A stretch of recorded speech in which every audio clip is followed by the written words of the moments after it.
ఏడుస్తుంటే కష్టం పోతుందా కదా మరెందుకు గోలా అయ్యయ్యో పాపం అంటే ఏదో లాభం వస్తుందా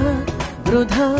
ప్రయాస పడాలా మరి అంతగా మహాచింతగా మొహం ముడుచుకోగల సరే జాలిగా అలా జాలిగా తికమక పెడితే ఎలా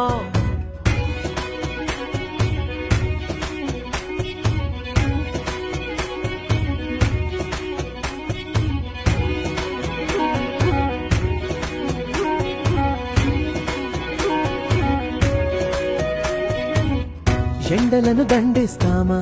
వానలను నిందిస్తామా చలినటో తరిమేస్తామా చీపొమ్మని కస్సుమని కలహిస్తామా ఉస్సురని విలపిస్తామా రోజులతో రాజీ పడమా సర్లెమ్మని సాటి మనుషులతో